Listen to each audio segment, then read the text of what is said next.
this is one of the ones I've been wanting to do for a while. So the very first deck I built in One Piece just happens to be literally what you're looking at the moment, which is Nami. And the reason why is when we opened our first ever boxing in One Piece, we got that, which is absolutely gorgeous. So this is the special artist version of Nami. It's worth a fair penny as far as I know, but we decided that, well, I decided I really wanted to build it, so I stole it off Corey. Sorry. So yeah, so Nami is very unique mechanic wise.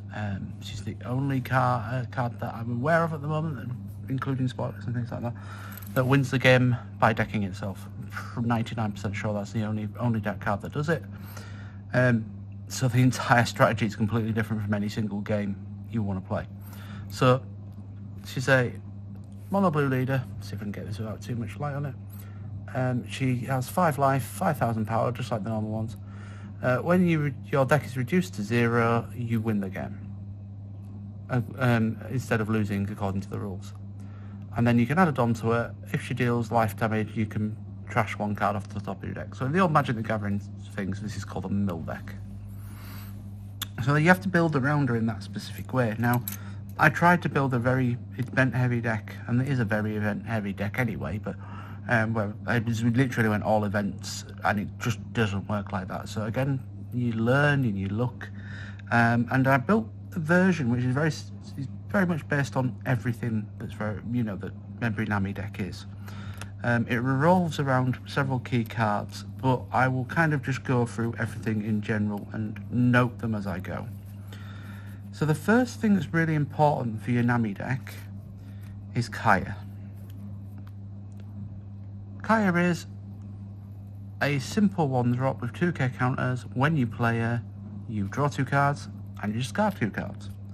So you cycle through the deck as quick as possible to get through your get to that 0 total. This is where certain cards come in really useful. You can use Kaya multiple times. You can bounce her back to your hand, and to do that, we facilitate with essentially two lots of bounce cards. So you've got the Snake Dance. So Snake Dance is a 4k counter. But allows you to return one of your return to one of your characters with a cost of 1 or less to your hand, and you can also do that off the trigger. And Arbalic Brisk Fist, so it gives you 6 opportunities to bounce Kaya back. Okay, believe me, you don't need that opportunity because there's other stuff that thins your deck out really quickly. But that's one of the big strategies, is getting Kaya back into your hand and replaying her. Okay, to supplement that strategy, which this seems very small, but honestly it works really well, we have additional cards. So we have Sanji's Pilaf, which is a 3-cost event. The simple thing is draw 2 cards, and it has a trigger of do its main effect. So you draw 2 cards either way as long as it's triggered. That is a kind of strange enough, and a lot of people go, oh, it's not the core. That is the core of the deck in a lot of ways. You then have a slew, so I'm going to move these over, of counters that help you facilitate filling your deck out. So the first one I want to draw is attention to, but it isn't the main one, Usopp's Rubber Band. So it's a one cost counter. You can give your leader up to give your leader 2k, and then you can trash 1 off the top of the deck. It also has, when you reveal it off the trigger, you draw a card and trash 1 off the top of your deck. So you're getting the themes here, aren't you? You then have Gum Gum Giant Gavel. So that is, you may trash a card from your hand. Up to one of your leaders gets 4k power for the duration of the battle, and then you draw trash 2 cards off the top of your deck. These are one of the ones you want to repeat as much as possible. You also have the ability to return a character with a cost of 4 or less to its owner's hand, so it's another way of bouncing Kaya should you trigger it and you need to get it back into your hand. Okay. You then have access to Desert Spada, which is a 1-drop, which allows you to give you a character, a leader, 2k power, and then look at the top 3 and put them back in any order. So it allows you to manipulate what you're about to draw.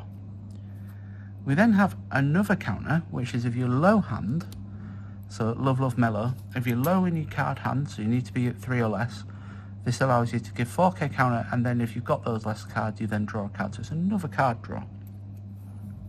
Okay. You then have, and this to me is the most useless card in the deck, and loads of people throw me off for it, but I really don't like it. White Snake. The only good thing about White Snake is you get the manipulation off the trigger.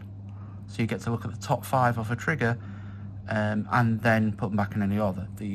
Its main effect is 2, and you get 1k power and you draw a card.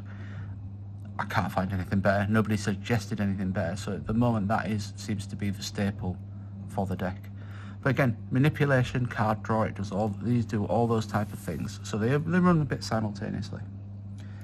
Now again, depending on how you've got your deck set up, you will run a minimum of 4 of these. Impel, Star, All Down. They are either dead in your hand, so you can pitch them to Kaya or one of the other event cards because they were 1 cost, and you can trash 2 cards from your hand. If your leader is an Impel Down type, then you draw up to 2 cards. Completely irrelevant to her because she's not Impel Down type. However, if she's in your trigger, it's a free to draw 2 cards. So it's either fodder for your discard cards, or it gets you an extra 2 cards off your trigger. This leads me to, again, kind of depending on how you want to run your deck, some different manipulations. This is my personal favourite way of running it. So I start off with 4 lots of Search Nami. So she's a 1-drop with 1k power. She does literally nothing. When she attacks, you look at the top 5 and you choose 1 blue event card from the deck. It allows you to cycle through your deck to get to the event cards. It does not last more than 1 turn on the table because people realise what it does and then they nuke the crap out of it.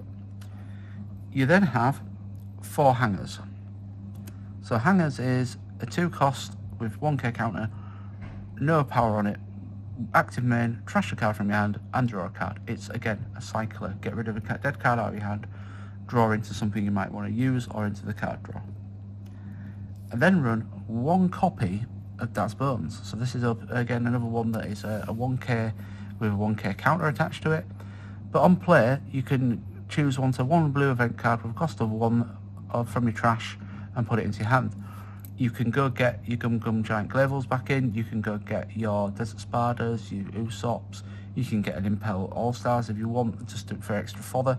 But you can also bounce him back and use him to get multiple cards out, which allow you to then cycle through your deck. Then we have some 2k counter, which as a desperation measure does help the deck. Okay. So Apis, so you may, on play, you can trash 2 from your hand, look at the top 5 cards, and you may reveal 1 East Blue type card and add it to your hand, then place the rest on the bottom. So it allows you to seek through all the East Blue cards in the deck, which pretty much everything bar the Daz.Bonez and the Impel Downs is East Blue. So you mainly find everything in here.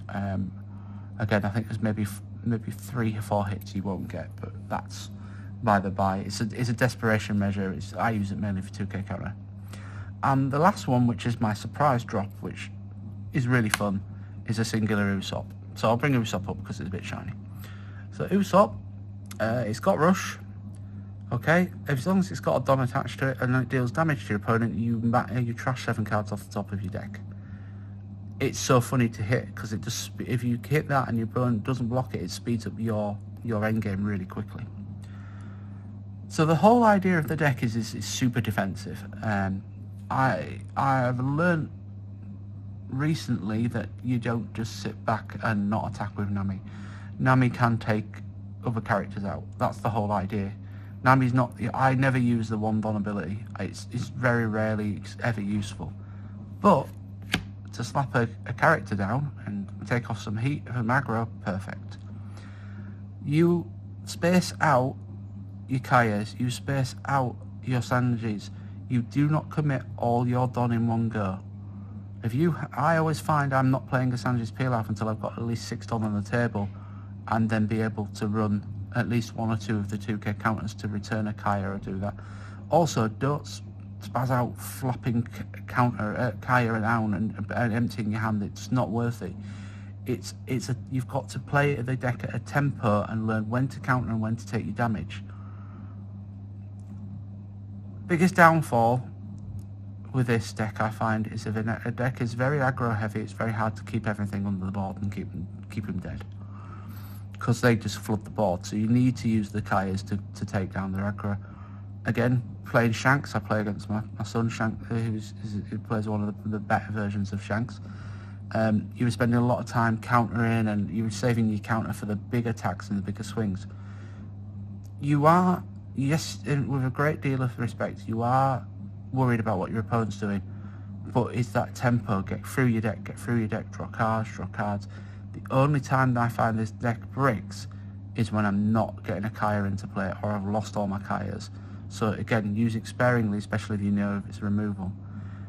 This particular version of the deck, which I've been running now for a couple of months, if not longer, I've got a win ratio of about 60%.